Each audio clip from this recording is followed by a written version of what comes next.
오늘은 예수님의 탄생을 축하하는 우리 성탄 주일입니다. 근데 보통 이럴 때는 예수님의 탄생에 관련된 말씀을 이렇게 많이 드리게 되는데, 오늘은 예수님께 하셨던 질문을 가지고 오늘 말씀을 좀 함께 나누려고 합니다. 오늘 본문에 나오는 예수님의 질문은 사실은 2000년 전 제자들이 하신 질문인데요. 그러나 이 질문이 오늘까지 그리고 앞으로도 이 땅에 이제 모든 교회들이 존재하는 동안에는 주어질 가장 중요한 핵심적인 질문입니다. 왜냐하면 이 질문에서 처음으로 예수님께서 이제 에클레시아 교회라는 단어를 시작을 하셨죠. 그래서 오늘 본문 18절에 보시면 너는 베드로라 내가 이 반석 위에 내 교회를 세우리라 이렇게 말씀하고 계시는 것을 볼 수 있습니다. 그러므로 오순절 이후에 예루살렘 교회가 창립이 되지만 실질적으로 교회는 이제 오순절 이후에 창립이 됩니다. 그런데 그 교회의 시작점은 바로 오늘 본문에 나오는 베드로의 신앙의 고백에 이제 그 뿌리가 있다라고 할 수 있는 것이죠. 그리고 역사적으로 이제 교회사적으로 볼 때에 이 질문에 대한 대답에 따라서 그 교회가 진정한 신앙 공동체가 되기도 하고 아니면 일반적인 사회적 단체가 되기도 하는 것을 많이 보았습니다. 그리고 이 질문에 대한 성도들의 고백이 굉장히 중요한데요. 이 성도들이 이 고백이 있으면 교회가 더욱더 견고해지기도 하지만 또 이 고백이 빠지고 나면 그 교회가 혼란에 빠지기도 한다라는 것이죠.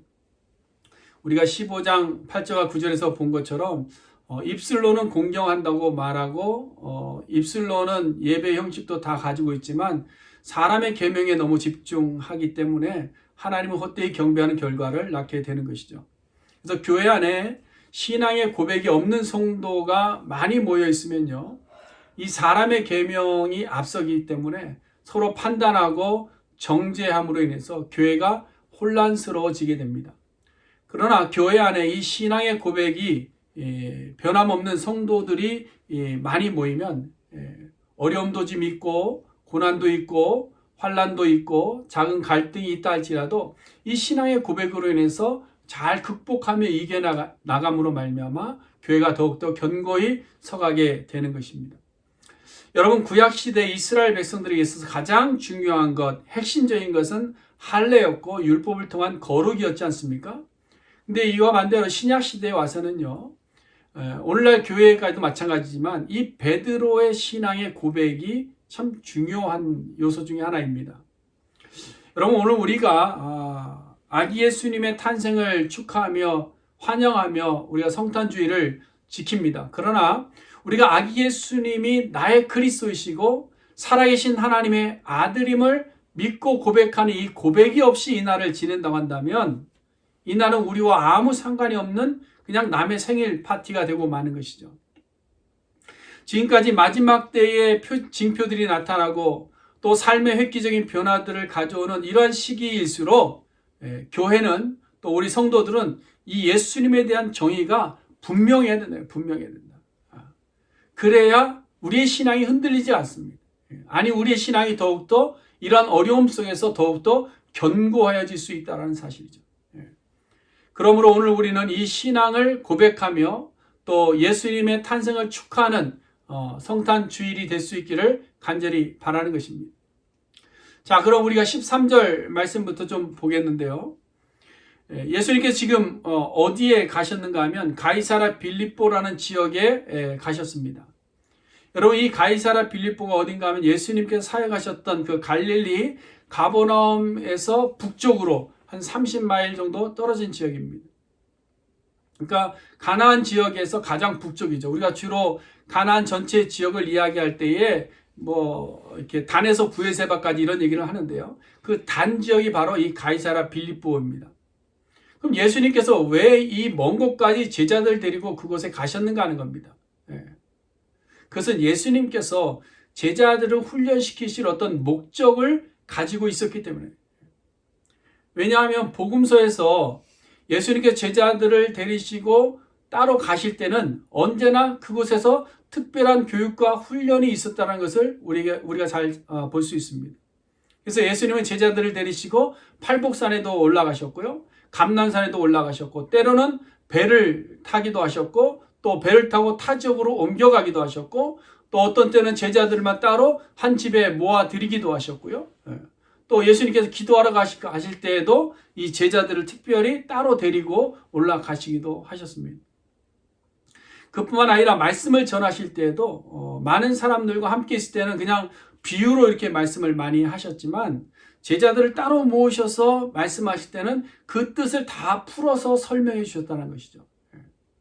그렇기 때문에 예수님께 제자를 데리고 먼 곳까지 이동하셨다는 사실은 그들을 훈련시키셨다는 겁니다. 근데 또한 이것이 무엇을 우리에게 보여주는가 하면 예수님과 사람들과의 관계, 예수님과 제자들과의 관계를 보여주는 한 단면입니다.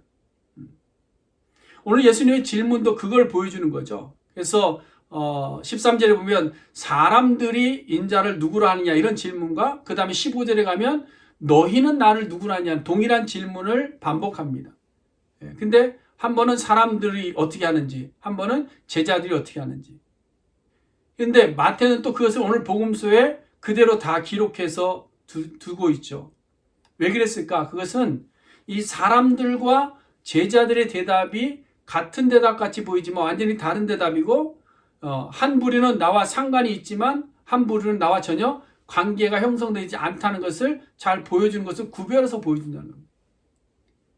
그래서 여기 사람들은 누구를 말하는가 하면 그냥 일반적인 육체적인 관계에 그치는 사람들입니다. 육적인 관계에 그치는 사람들.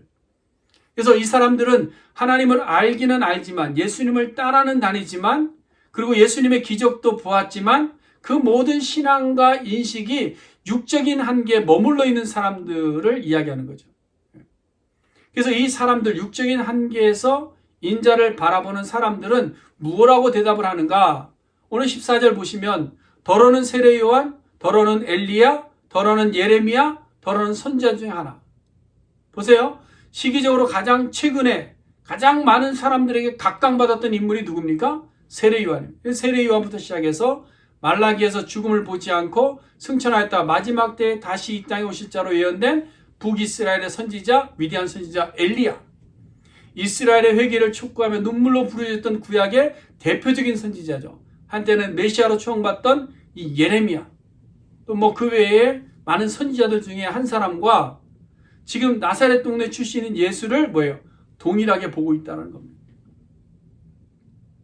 어떻게 보면 사람들이 보잘것없는 시골 출신 나사렛 예수에 대해서 평가가 너무나도 긍정적입니다. 아주 극찬을 하고 있는 거죠. 너무나도 좋은 평가를 하고 있는 세례 요한처럼 엘리야처럼 예레미야처럼 본다는 것은 아주 극찬입니다. 극찬.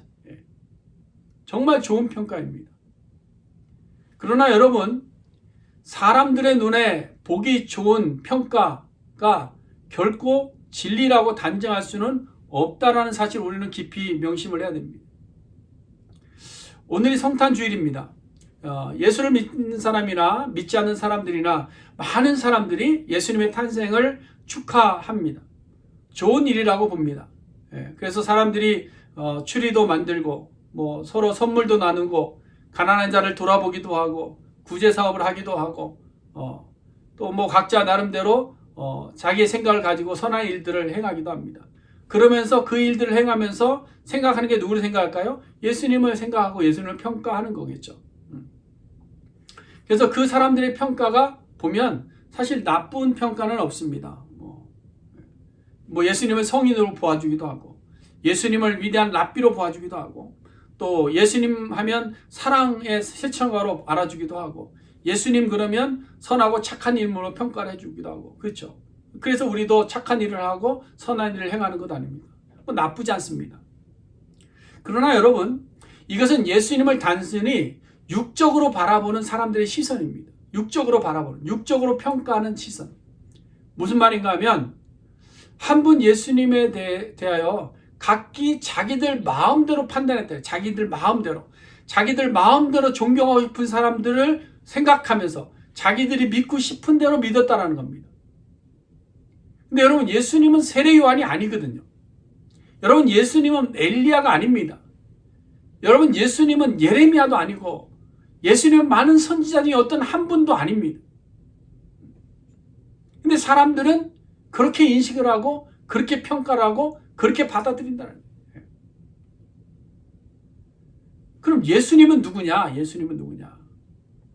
오늘 16절 말씀인데요. 우리 다 같이 다시 한번 읽어보겠습니다. 16절. 시몬 베드로가 대답하여 이르되 주는 그리스도시요 살아계신 하나님의 아들이시니이다. 여러분, 사도 바울이 복음을 전했죠. 빌립보 감옥의 간수에게 복음을 전합니다. 주 예수를 믿으라. 그리하면 너와 내 집이 구원을 받으리라. 네가 구원받을 수 있는 것은 주 예수를 믿어야 된다. 그 예수가 바로 누구예요? 오늘 베드로가 고백한 그리스도고 살아계신 하나님의 아들 예수라는 사실. 예수님께서 탄생하실 때에 들에서 양을 치는 목자들에게 천사가 와서 기쁨의 좋은 소식을 전합니다. 복음을 전합니다. 그 복음이 무엇이었습니까? 오늘 다윗의 동네에 너희를 위하여 구주가 나셨으니 곧 그리스도 주시니라. 결국 우리에게 가장 좋은 소식, 복음의 핵심은 바로 이 두 가지 사실, 그리스도라는 것과 살아계신 하나님의 아들이라는 사실입니다.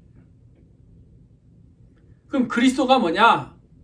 헬라어로는 크리스토스라고 하죠. 히브리어로는 메시아인데요. 이 메시아라는 단어는 기름 부음을 받았다라는 의미입니다. 기름 부음을 받았다. 그래서 예수를 향해서 메시아다라고 하는 것은 영원한 제사장이고 영원한 왕이고 영원한 선지자다라는 이야기입니다. 여러분, 구약에 보면 하나님께서 제사하는 제사장들을 임명합니다. 임명할 때에 그 머리에 늘 기름을 부어서 임명을 하게 했습니다. 그리고 이제 이스라엘 백성들이 왕을 달라고 할 때에 그 왕을 세울 때 처음에 사울 왕을 세우면서부터 그 머리에 기름을 부으라 그랬습니다. 그래서 왕을 세울 때마다 그 머리에 기름을 부었습니다. 그리고 또 하나님의 뜻을 전달하는 이 선지자들을 부르셔서 세우실 때에도 그들의 머리에 기름을 부어 주셨습니다. 그래서 이렇게 기름을 부음을 받은 자, 메시아라고 하는 것이죠. 근데 이 세 가지 직분을 완전하게 완성하신 한 분이 누군가 하면 바로 예수 그리스도입니다. 그래서 예수님을 향해서 예수 그리스도다 이렇게 이야기하는 거죠. 여러분, 예수님은 이 땅에 육신을 입고 태어나셨습니다. 그런데 이 땅에 태어나셔서 우리의 모든 죄를, 과거와 현재와 미래의 모든 죄를 홀로 다 담당하시고 스스로 화목 제물이 되어서 하나님 앞에 제사드린 제물이 되셨죠. 그래서 우리의 영원한 제사장 메시아 그리스도가 되어주신 분입니다. 또한 예수님께서 이 땅에 태어나실 때에 누구의 혈통으로 태어났습니까? 다윗의 혈통으로, 다윗의 왕의 마지막 혈통으로 태어나신 겁니다. 그리고 예수님께서 이제 선지자를 통해 하지 아니하시고 직접 우리에게 오셔서 아버지의 뜻, 하나님의 뜻을 전하여 주심으로 다시는 기름 부음 받은 선지자를 세울 필요가 없어진 것이죠. 그래서 그리스도라는 말의 의미는 죄의 문제를 완전히 해결하시고 우리의 영원한 왕이 되셔서 하나님의 나라를 이루어실 분을 의미하는 것이 그리스도다라는 의미입니다. 그 메시아, 그 그리스도가 오늘 다윗의 동네 유대 땅 베들레헴 구유에 나신 겁니다. 그러므로 예수가 그리스도 되심을 인정하지 않는 그런 신앙의 고백은 아무리 그 억구가 화려하다 할지라도 헛된 고백입니다. 예수가 우리의 영원한 구원자 되심을 믿지 않는 신앙의 고백은 아무리 우리가 입을 통해서 고백한다 할지라도 그 고백은 거짓된 고백입니다. 예수가 우리의 유일한 왕이 되셔서 그 앞에 엎드리지 않는 신앙의 고백은 위장된 고백입니다. 그러므로 오늘 성탄주의를 지키면서 아기 예수님께 예배하는 우리 모두가 예수가 그리스도, 우리의 영원한 왕이심을 고백하는 자들이 다 되어야 될 줄로 믿습니다. 그런데 오늘 우리가 베드로의 고백에서 더 중요하게 보아야 되는 것이 있습니다. 그것이 뭐냐면 그 앞에 붙어있는 인칭대명사입니다. 인칭대명사. 16절 말씀 보시면 베드로가 고백하는데요. 첫 시작이 뭔가 하면 주는, 이 말이에요. 주는. 이것은 2인칭 대명사입니다. 2인칭, 인칭 대명사인데요. 다시 말해서 이것은 당신은 이런 의미를 가지고 있는 거죠. 주는 이라는 말 속에 당신은 이라는 의미를 가지고 있습니다. 이 말은 그리스도가 누구인지를 명확하게 지목하는 것이죠.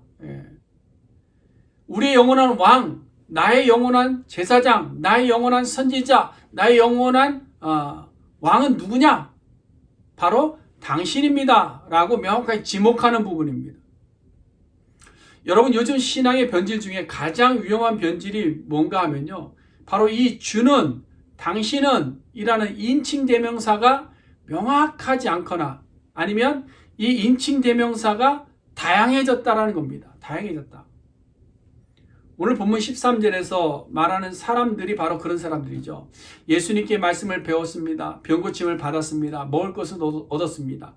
그런데도 그들은 누가 그리스도입니까? 육신을 입고 오신 그 예수가 아닙니다. 세례 요한이 그리스도가 되어버린 거예요. 세례 요한. 엘리야가 그리스도가 되어버린 겁니다.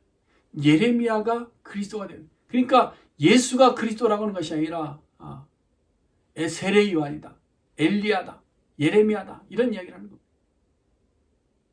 이게 무엇을 의미하는가 하면, 원래 우리의 삶을 풍요롭게 해주는 물질이 있는데요, 이 물질이 그리스도가 되어버린 겁니다. 그래서 삶에 어려움이 있으면 무엇을 찾아가는가 하면 물질을 찾아가게 되는 거죠. 그리고 그 물질을 얻기 위해서 우리는 종교적인 모습을 하고 있는 겁니다. 그래서 신앙의 고백을 하고 있는 거예요. 그래서 예수의 이름으로 기도합니다. 예수님의 이름으로 예배하는 겁니다.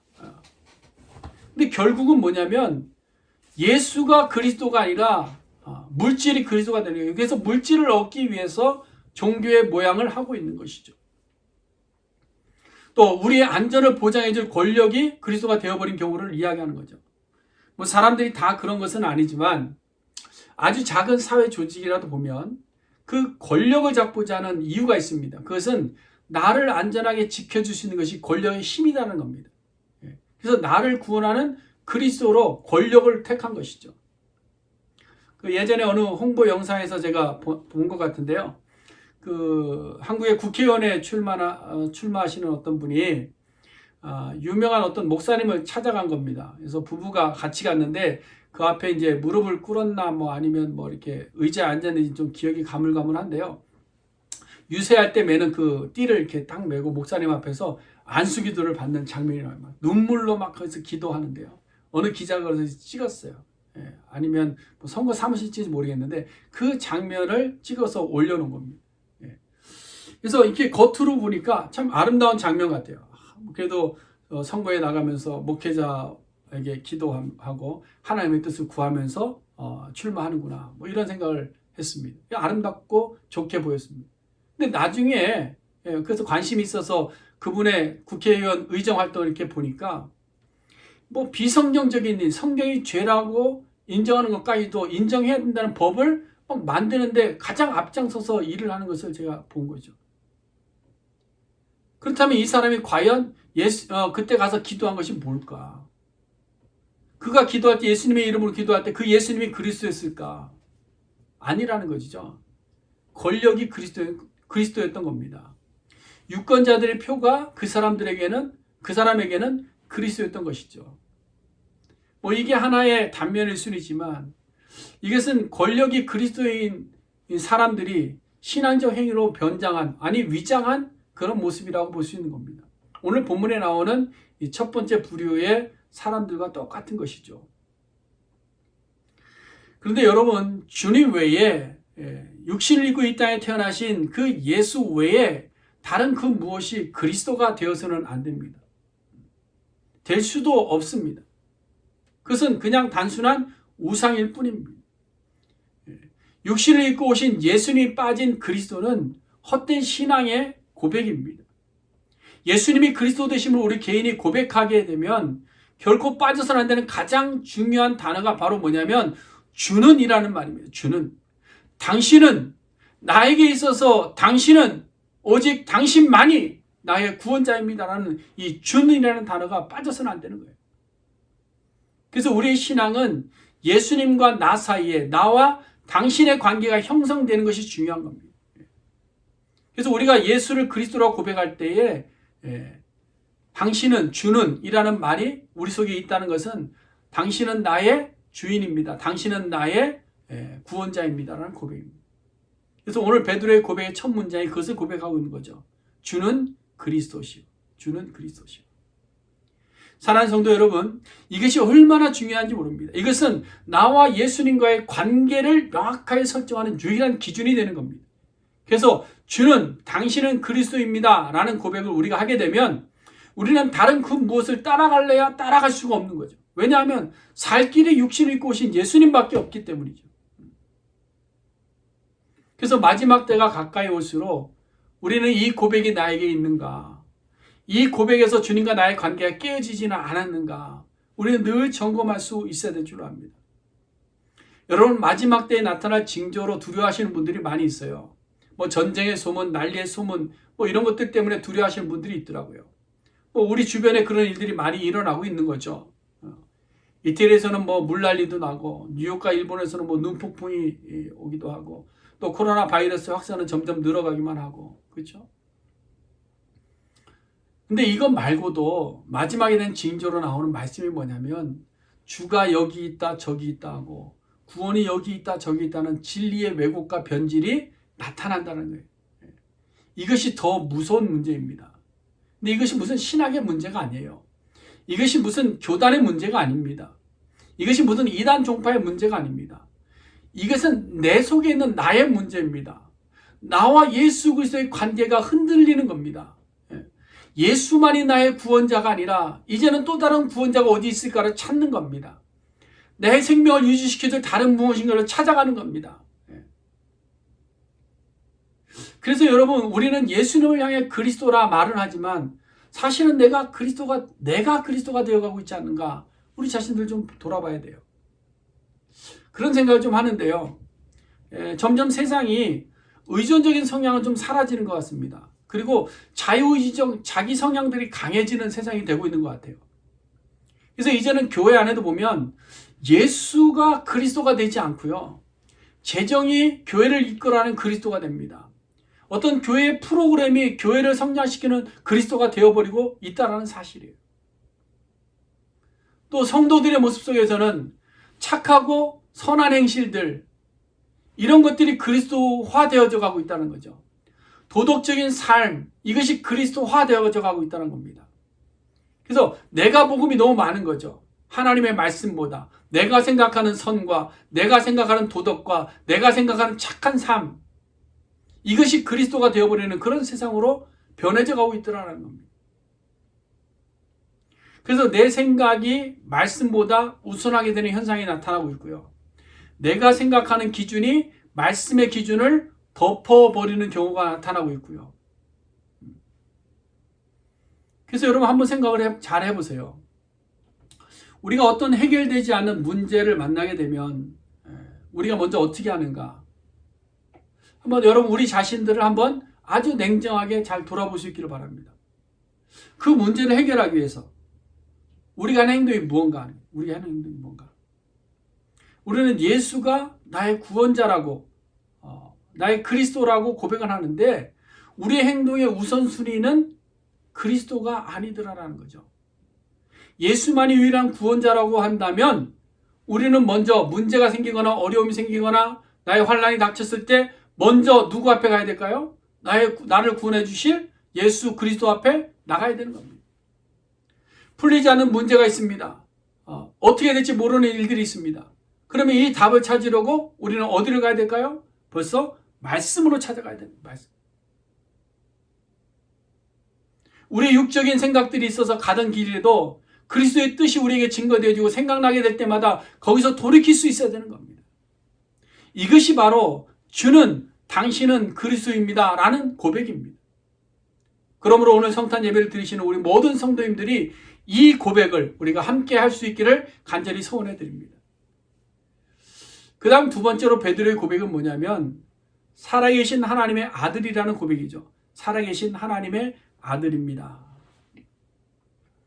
여러분, 살아계시다라는 표현은 하나님이 죽기도 하시고 살기도 하시기 때문에 이런 고백을 하는 것이 아니라 살아계시다라는 말의 의미는 하나님의 실존을 의미하는 말입니다. 이 하나님의 실존하심을 성경이 여러 곳에서 강조를 하고 있는데요. 왜 이렇게 강조를 하고 있느냐? 우리 인간들에게는요, 죄로 타락한 이후부터 우리들에게는 뭐가 생겨난 종교성이라는 게 생겨난 겁니다. 그래서 어떤 절대자에 대한 동경이 있는 거죠. 그래서 생겨난 것이 뭐냐면 만들기 시작한 것이 우상이에요. 헛된 사물의 형상을 신격화해 두는 겁니다. 어떤 동물들을 신격화하는 겁니다. 심지어는 인간을 신격화하기도 하는 겁니다. 이러한 우상의 역사가 에덴 동산에 쫓겨난 이후부터 지금까지 계속되고 있는 거죠. 그래서 아브라함도 어디 출신이에요? 갈대아 우르 출신인데 그 부모님이 한 일이 뭡니까? 우상 만드는 일이에요. 지금도 이 땅에는 우상과 헛된 신들로 가득하죠. 그뿐만 아니라 자기 자신이 이제 우상이 되어져 가는 경우가 많고 그렇습니다. 지금 예수님께서 제자들 훈련시키기 위해서 함께 가셨던 이 가이사라 빌립보가 사실 우상 숭배가 많은 지역입니다. 가이사라 빌립보라는 이름 자체가 좀 그렇죠. 그런 뉘앙스를 좀 풍기죠. 로마의 황제 가이사의 이름을 딴 건데요. 빌립이 자신의 이름을 붙여서 만든 이름입니다. 황제를 신격화하는 작업의 시작이죠. 당시 로마의 황제들은 사후에 그들을 신격화하는 작업들을 많이 했습니다. 로마만 그런 것은 아니고 많은 제후의 통치자들이 스스로를 신격화하는 노력들을 많이 했죠. 그러나 그게 다 뭡니까? 다 죽은 신들이에요. 살아있는 신들이 아닙니다. 세상 가운데는 이 죽어있는 신들이 너무 다 많아요. 우상은 다 죽어있는 신들이에요. 그래서 호세아 1장에 보면 하나님께서 이스라엘을 회복하시겠다 약속 주실 때 뭐라고 약속의 말씀을 주시는가 보세요. 너희는 살아계신 하나님의 아들들이라 할 것이라. 뭐예요? 살아계신 하나님, 이런 살아계신 하나님. 성경은 계속해서 이렇게 살아계신 하나님에 대해서 말씀하고 또 약속하고 또 약속하면서 너희들 우상을 만들지 말아라. 그것은 헛된 것이고 다 죽은 것이다. 그것을 섬기지 말아라. 계명으로 못을 박아도 온 인류는 뭡니까? 계속해서 어떤 식으로든지 어떤 신적인 존재들을 동경해왔고 신적인 존재를 만들려고 틈만 나면 우상들을 만들어냈던 겁니다. 심지어는 어떤 사람까지도 우상화하는 거죠. 요즘은 연예인들이 신이 되지 않습니까? 아이돌. 우리 성경에도 그렇습니다. 성경에도 보니까 우리가 잘 아는 바울과 바나바가 그랬죠. 루스드라에서 병자를 고치는 모습을 보고 많은 사람들이 달려들어서 그를 신격화하기 시작한 겁니다. 그래서 바나바를 향해서 제우스라고 하고 바울을 향해서 헤르메스라고 하는 이 신격화 작업을 한 겁니다. 이 사람들의 성격이 다 그렇다는 거예요. 죄성 때문에. 근데 그때 바나바와 바울이 다시 강조하면서 이렇게 이야기합니다. 이르되 여러분이여 어찌하여 이러한 말을 하느냐. 우리도 여러분 같은 성전을 가진 사람이라 여러분에게 복음을 전하는 것은 그 다음 보세요. 이런 헛된 일을 버리고 우상 만드는 일을 버리라는 겁니다. 사람을 우상화하는 것을 버리고 그 다음에 천지와 바다와 그 가운데 만물을 지으시고 살아계신 하나님께로 돌아오게 함이라. 타락한 이후부터 우상 만드는 일을 가득한 이 세상 가운데서 유일하게 살아계신 하나님께로 돌아오게 하려고 내가 지금 복음을 전하고 있다. 사랑하는 성도 여러분, 우리가 믿는 예수님은 역사 속에 사람의 몸으로 태어나셨습니다. 육체를 가지고 이 땅을 사셨습니다. 그리고 십자가에 달려 육체적 죽음도 맞이하셨습니다. 또 무덤까지도 내려가셨던 분입니다. 그러나 여러분, 예수님은 죽어 위대한 과거의 인물이 되어버린 분이 아니라는 사실을 우리가 꼭 기억해야 됩니다. 예수님은 부활하셨고 예수님은 승천하셨고 예수님은 하늘 보좌에 앉으셨고 지금도 우리 안에 성령님과 함께 역사하셔서 살아계신 하나님의 교회를 세워가고 계신 줄로 믿습니다.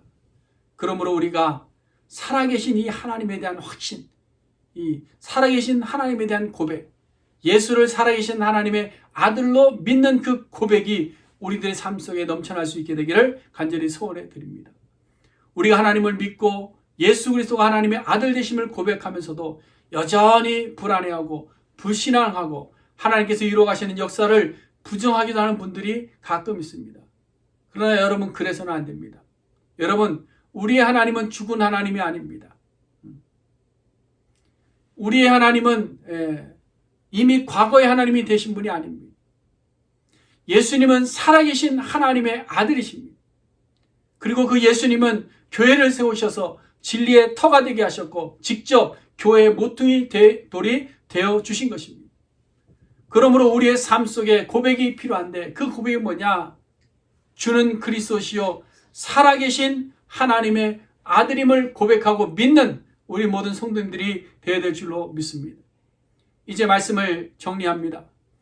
오늘 우리는 육신을 입고 이 땅에 오신 예수 그리스도의 탄생을 축하하며 기뻐하려고 합니다. 그리고 오는 25일에는 우리 각 가정으로 찾아가는 예배를 통해서 예수님의 탄생을 함께 축하할 것입니다. 아주 짧은 시간 문 앞에서 대면하고 함께 기도하고 축하할 겁니다. 그런데 이 성탄의 축하가 정말 기쁨과 감사의 축하 자리가 되기 위해서는 오늘 우리는 이 예수님의 질문 앞에 분명한 고백을 먼저 할 수 있어야 될 줄로 압니다. 우리가 함께 좀 고백해 보기를 원하는데요. 눈치 보지 마시고요. 어쩌면 여러분 지금이 제일 눈치 안 볼 수 있는 시간이잖아요. 우리가 모여서 예배드리면 사실은 우리 예배 시간에 옆 사람들도 있고 하니까 또 안 하면 또 이상하게 볼 것 같아서 이렇게 그냥 덩달아 고백하기도 하는데요. 지금 우리가 모여 있지 않으니까 여러분들은 각자 자신의 자리에서 우리 장로님 기도하신 것처럼 각자의 자리가 성전이 되어서 예수님을 만나 단둘이 대화하는 시간이라 생각하시고 고백할 수 있기를 바랍니다. 만일 정말 내 마음에서 그것이 고백될 수 없으면 입이 열리지 않으면 오늘 당장 고백하지 않으셔도 됩니다.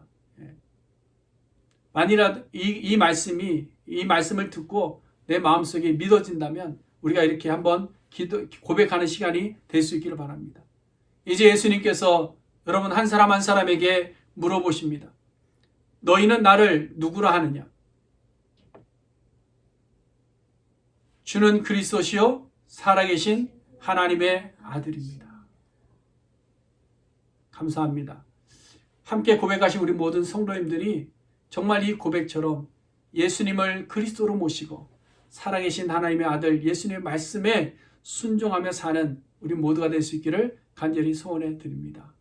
오늘 이 복음을 전하는 이유는 사도 요한이 요한복음 20장 31절에 기록한 대로 너희로 예수께서 하나님의 아들 그리스도이심을 믿게 하려 하며 또 너희로 믿고 그 이름을 힘입어 생명을 얻게 하려 함이니라. 혹시 오늘 이 말씀을 들었지만 아직 이 고백을 함께하지 못하신 분들이 계시다면 이번 성탄절을 통해서 우리를 위해 이 땅에 오신 예수님을 만나고 이 고백을 함께함으로 새로운 생명을 얻게 되는 우리 모든 성도님들 될 수 있기를 주님의 이름으로 간절히 축원해 드립니다.